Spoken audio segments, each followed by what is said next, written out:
ಖ್ಯಾತಿ ಕೊಡಬೇಕು ನೋಡಿ. ಈ ಗಡ್ಡೆ ಗೆಣಸು ಎನ್ನದೇ ಅಲ್ಲ, ಇದು ನನ್ನ ಸಣ್ಣ ಮಗು ಇದ್ದಾಗಿಂದ ಪರಿಚಯ ಇದೆ.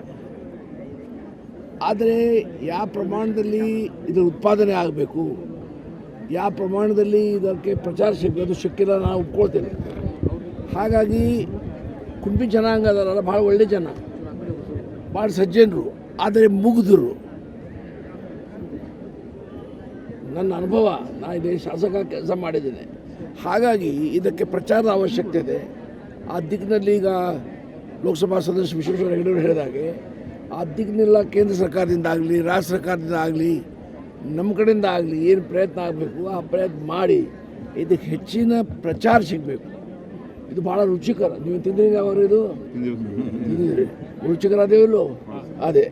ಹಾಗಾಗಿ ಇದು ಭಾಳ ರುಚಿಕರ ಅದೇ, ಆರೋಗ್ಯಕ್ಕೂ ಒಳ್ಳೆಯದು, ಗೊತ್ತಲ್ಲ. ಇದು ಶಾಕಾಹಾರಿ ಫುಡ್, ಇದು ಗೊತ್ತಲ್ಲ. ಹಾಗಾಗಿ ಆರೋಗ್ಯಕ್ಕೆ ಒಳ್ಳೆಯದು. ಕೆಲವು ಔಷಧ ಇದರಿಂದ ಮಾಡ್ತಾರೆ.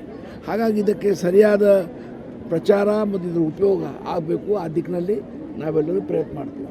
ಖ್ಯಾತಿ ಕೊಡಬೇಕು. ನೋಡಿ. ಈ ಗಡ್ಡೆ ಗೆಣಸು ಎನ್ನದೇ ಅಲ್ಲ, ಇದು ನನ್ನ ಸಣ್ಣ ಮಗು ಇದ್ದಾಗಿಂದ ಪರಿಚಯ ಇದೆ. ಆದರೆ ಯಾವ ಪ್ರಮಾಣದಲ್ಲಿ ಇದರ ಉತ್ಪಾದನೆ ಆಗಬೇಕು, ಯಾವ ಪ್ರಮಾಣದಲ್ಲಿ ಇದಕ್ಕೆ ಪ್ರಚಾರ ಸಿಗಬೇಕು, ಅದು ಸಿಕ್ಕಿಲ್ಲ ನಾನು ಒಪ್ಕೊಳ್ತೇನೆ. ಹಾಗಾಗಿ ಕುಂಬಿ ಜನಾಂಗ ಅದರಲ್ಲ, ಭಾಳ ಒಳ್ಳೆ ಜನ, ಭಾಳ ಸಜ್ಜನರು, ಆದರೆ ಮುಗ್ಧರು. ನನ್ನ ಅನುಭವ, ನಾನು ಇಲ್ಲಿ ಶಾಸಕ ಕೆಲಸ ಮಾಡಿದ್ದೇನೆ. ಹಾಗಾಗಿ ಇದಕ್ಕೆ ಪ್ರಚಾರದ ಅವಶ್ಯಕತೆ ಇದೆ. ಆ ದಿಕ್ಕಿನಲ್ಲಿ ಈಗ ಲೋಕಸಭಾ ಸದಸ್ಯ ವಿಶ್ವೇಶ್ವರ ಹೆಗಡೆ ಹೇಳಿದಾಗೆ ಆ ದಿಕ್ಕಿನೆಲ್ಲ ಕೇಂದ್ರ ಸರ್ಕಾರದಿಂದ ಆಗಲಿ, ರಾಜ್ಯ ಸರ್ಕಾರದಿಂದ ಆಗಲಿ, ನಮ್ಮ ಕಡೆಯಿಂದ ಆಗಲಿ ಏನು ಪ್ರಯತ್ನ ಆಗಬೇಕು ಆ ಪ್ರಯತ್ನ ಮಾಡಿ ಇದಕ್ಕೆ ಹೆಚ್ಚಿನ ಪ್ರಚಾರ ಸಿಗಬೇಕು. ಇದು ಭಾಳ ರುಚಿಕರ. ನೀವು ತಿಂದ್ರಿ ಅವರು? ಇದು ತಿಂದಿದ್ರಿ?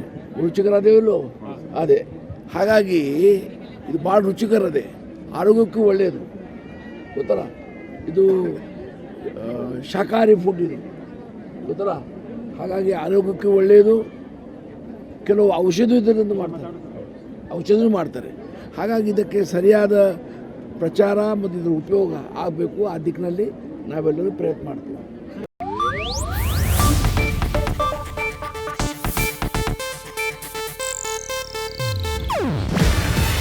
ಇದು ಏಷ್ಯಾನೆಟ್ ನ್ಯೂಸ್ ನೆಟ್ವರ್ಕ್ ಪ್ರಸ್ತುತಿ. ನೀವು ನೋಡ್ತಿದ್ದೀರಾ ಏಷ್ಯಾನೆಟ್ ಸುವರ್ಣ ನ್ಯೂಸ್.